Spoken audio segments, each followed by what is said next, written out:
तर राज्यातल्या शेतकऱ्यांसाठी मोठा दिलासा देणारी बातमी। यंदाच्या कर्जमाफी योजनेत रकमेची कुठलीही मर्यादा ठेवली जाणार नाही। पूर्वीच्या योजनांमध्ये 1.5 ते 2 लाखापर्यंतची कर्जमाफीची मर्यादा असल्यामुळे अनेक शेतकरी वंचित राहिले होते। मात्र आता थकबाकीदार शेतकऱ्यांना लाभ होणार आहे। राज्यातील शेतकऱ्यांसाठी अतिवृष्टी अनुदान, कर्जमाफी, पीक विमा तसेच नुकसान भरपाई या संदर्भातील एक मोठी अपडेट देखील आलेली आहे। त्यामुळे व्हिडिओला कुठेही स्किप न करता शेवटपर्यंत नक्की पहा। तसेच तुमचा जिल्हा कोणता आहे ते देखील आम्हाला कमेंटमध्ये नक्की सांगा। राज्यात वाढत्या थंडीमुळे द्राक्ष, टोमॅटो, कांदा पिकांना मोठा फटका। राज्यातील वाढत्या थंडीचे सातत्य टिकून राहिल्याने रब्बी पिकांसह फळबागांवर त्याचा प्रतिकूल परिणाम दिसू लागलेले आहेत। राज्यातील 132 कारखान्यांनी थकविली FRP ची रक्कम, 102 साखर कारखान्यांकडून निम्मी ही रक्कम अदा नाही। शेतकरी उत्पादक कंपन्यांची सोयाबीन खरेदी सुसाट, लातूर विभागातील 4 जिल्ह्यात 182 केंद्रावर खरेदी सुरू। अमेरिकेच्या टॅरिफमुळे मत्स्य निर्यातीत घट, अमेरिकेने भारतावर लागलेल्या सीमा शुल्क व वाढीव शुल्कामुळे मत्स्य निर्यातीत 40% घटलेली आहे। शेतकरी आता घर बसल्या करू शकतात युरियाची बुकिंग, तेलंगणा सरकारची विशेष सुविधा। जालना जिल्ह्यातील 296 कृषी सहाय्यकांना लॅपटॉपची प्रतीक्षा, महाराष्ट्र राज्य कृषी सहाय्यक संघटनेने केले होते आंदोलन। जिल्हा सहकारी बँकेत शेती कर्जमाफीच्या हालचालीला वेग, शेतकऱ्यांकडून कागदपत्रांची झपाट्याने पूर्तता होत आहे। पाटबंधारे विभागाच्या कारभारामुळे कालव्याचे काम संथ गतीने, शेतकऱ्यांमध्ये तीव्र संतापाची लाट। सातारा जिल्ह्यात साखर उतारा 10% आतच, सहकारी कारखान्यांची चांगली कामगिरी, 36 लाख क्विंटल साखरेची निर्मिती।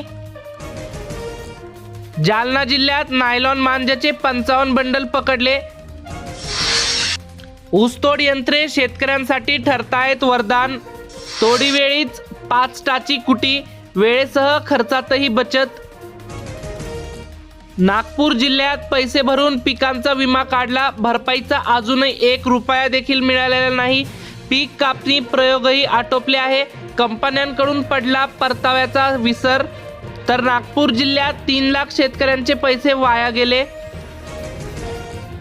तर यंदा अकोला जिल्ह्यात रब्बी हंगामासाठी 49,000 शेतकऱ्यांनी काढला पीक विमा।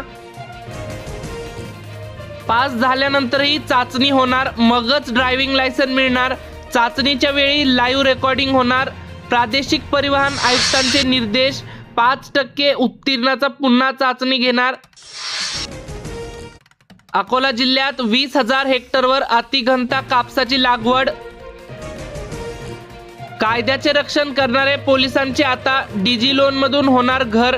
डिजी लोन साठी 1,768 कोटींचा निधी मंजूर। पोलिसांच्या घरकुलांचा मार्ग आता मोकळा झालेला आहे। तब्बल 2 वर्षानंतर निधी मंजूर, कायद्याचे रक्षण करणाऱ्यांचे हक्काचे घर। भूमिहीन आहात तर सरकार देणार 100% अनुदानावर शेती, कर्मवीर दादासाहेब गायकवाड। सबलीकरण भूमिहीनांमध्ये जागविणार स्वाभिमान। शेतकऱ्यांना पैसे मिळवून देणाऱ्या जवस पिकाकडे पाठ का, रब्बी हंगामात केवळ हरभरा गहू पिकांचाच बोलबाला। मलकापूर तालुक्यात तुरीवर अज्ञात रोगाचा प्रादुर्भाव, वाढत्या थंडीमुळे उत्पादन घटण्याची भीती। तर तालुक्यात 7,000 हेक्टरवर तुरीचा पेरा झालेला आहे। केवळ घोषणा नव्हे, योजनेची प्रभावी अंमलबजावणीही आवश्यक। बळीराजा शेतरस्ता योजनेसंदर्भातील परिचर्चेत शेतकऱ्यांचा सूर। जलजीवन योजनेचे शुद्ध पाणी मिळणार केव्हा? वाशिम जिल्ह्यात जलजीवन मिशन योजनेची कामे अर्धवटच राहिलेली आहेत। दारात नळ पण पाणी कधी मिळणार, शेतकऱ्यांचा प्रश्न। जप्त केलेल्या रेतीच्या अवैध साठ्यातून घरकुल योजनेतील लाभार्थ्यांना वाटप, तहसीलदारांच्या उपस्थितीत लाभार्थ्यांना रेतीचे वाटप। प्रधानमंत्री कृषी सिंचन योजनेअंतर्गत वॉटरशेड महोत्सव उत्साहात, गावातून प्रभात फेरी काढून विद्यार्थ्यांची जनजागृती। रस्ते, धूळ, पाणी, पथदिवे या समस्यांमुळे नागरिक त्रस्त, ड्रेनेज व्यवस्था कालबाह्य, काही ठिकाणी रस्ते खराब, वाहन चालविताना तारेवरची कसरत, 8 दिवसातून एकदा पाणी पुरवठा, कुत्र्यांचे हल्ले सतत, इचलकरंजी शहराची अवस्था. राज्यात वाढत्या थंडीमुळे द्राक्ष, टोमॅटो, कांदा पिकांना मोठा फटका. राज्यातील वाढत्या थंडीचे सातत्य टिकून राहिल्याने रब्बी पिकांसह फळबागांवर त्याचा प्रतिकूल परिणाम दिसू लागलेले आहेत. राज्यातील 132 कारखान्यांनी थकविली FRPची रक्कम, 102 साखर कारखान्यांकडून निम्मी ही रक्कम अदा नाही. शेतकरी उत्पादक कंपन्याची सोयाबीन खरेदी सुसाट. लातूर विभागातील 4 जिल्ह्यात 182 केंद्रावर खरेदी सुरू. अमेरिकेच्या टॅरिफमुळे मत्स्य निर्यातीत घट. अमेरिकेने भारतावर लागलेल्या सीमा शुल्क व वाढीव शुल्कामुळे मत्स्य निर्यातीत 40% घटलेली आहे. शेतकरी आता घर बसल्या करू शकतात युरियाची बुकिंग. तेलंगणा सरकारची विशेष सुविधा. जालना जिल्ह्यातील 296 कृषी सहाय्यकांना लॅपटॉपची प्रतीक्षा. महाराष्ट्र राज्य कृषी सहाय्यक संघटनेने केले होते आंदोलन. जिल्हा सहकारी बँकेत शेती कर्जमाफीच्या हालचालीला वेग. शेतकऱ्यांकडून कागदपत्रांची झपाट्याने पूर्तता होत आहे. पाटबंधारे विभागाच्या कारभारामुळे कालव्याचे काम संथ गतीने. शेतकऱ्यांमध्ये तीव्र संतापाची लाट. सातारा जिल्ह्यात साखर उतारा 10% आतच. सहकारी कारखान्यांची चांगली कामगिरी. 36 लाख क्विंटल साखरेची निर्मिती. जालना जिल्ह्यात नायलॉन मांजाचे 55 बंडल पकडले. ऊसतोड यंत्रे शेतकऱ्यांसाठी ठरतायत वरदान. तोडीवेळीच 5 टाची कुटी. वेळेसह खर्चातही बचत. नागपूर जिल्ह्यात पैसे भरून पिकांचा विमा काढला. भरपाईचा अजूनही 1 रुपया देखील मिळालेला नाही. पीक कापणी प्रयोगही आटोपले आहे. कंपन्यांकडून पडला परताव्याचा विसर. तर नागपूर जिल्ह्यात 3 लाख शेतकऱ्यांचे पैसे वाया गेले.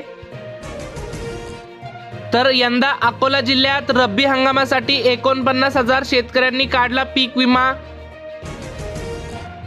पास झाल्यानंतरही चाचणी होणार, मगच ड्रायव्हिंग लायसन मिळणार. चाचणीच्या वेळी लाईव्ह रेकॉर्डिंग होणार. प्रादेशिक परिवहन आयुक्तांचे निर्देश. 5% उत्तीर्णाचा पुन्हा चाचणी घेणार. अकोला जिल्ह्यात 20,000 हेक्टरवर अतिघनता कापसाची लागवड. कायद्याचे रक्षण करणारे पोलिसांचे आता डिजी लोन मधून होणार घर. डिजी लोनसाठी 1,768 कोटींचा निधी मंजूर. पोलिसांच्या घरकुलांचा मार्ग आता मोकळा झालेला आहे. तब्बल 2 वर्षानंतर निधी मंजूर. कायद्याचे रक्षण करणाऱ्यांचे हक्काचे घर. भूमिहीन आहात तर सरकार देणार 100% अनुदानावर शेती. कर्मवीर दादासाहेब गायकवाड. सबलीकरण भूमिहीनांमध्ये जागविणार स्वाभिमान. शेतकऱ्यांना पैसे मिळवून देणाऱ्या जवस पिकाकडे पाठ का? रब्बी हंगामात केवळ हरभरा गहू पिकांचाच बोलबाला. मलकापूर तालुक्यात तुरीवर अज्ञात रोगाचा प्रादुर्भाव. वाढत्या थंडीमुळे उत्पादन घटण्याची भीती. तर तालुक्यात 7,000 हेक्टरवर तुरीचा पेरा झालेला आहे. केवळ घोषणा नव्हे, योजनेची प्रभावी अंमलबजावणीही आवश्यक. बळीराजा शेतरस्ता योजनेसंदर्भातील परिचर्चेत शेतकऱ्यांचा सूर. जलजीवन योजनेचे शुद्ध पाणी मिळणार केव्हा? वाशिम जिल्ह्यात जलजीवन मिशन योजनेची कामे अर्धवटच राहिलेली आहेत. दारात नळ पण पाणी कधी मिळणार? शेतकऱ्यांचा प्रश्न. जप्त केलेल्या रेतीच्या अवैध साठ्यातून घरकुल योजनेतील लाभार्थ्यांना वाटप. तहसीलदारांच्या उपस्थितीत लाभार्थ्यांना रेतीचे वाटप. प्रधानमंत्री कृषी सिंचन योजनेअंतर्गत वॉटरशेड महोत्सव उत्साहात. गावातून प्रभात फेरी काढून विद्यार्थ्यांची जनजागृती. रस्ते, धूळ, पाणी, पथदिवे या समस्यांमुळे नागरिक त्रस्त. ड्रेनेज व्यवस्था कालबाह्य, काही ठिकाणी रस्ते खराब, वाहन चालविताना तारेवरची कसरत. 8 दिवसातून एकदा पाणी पुरवठा, कुत्र्यांचे हल्ले सतत. इचलकरंजी शहराची अवस्था.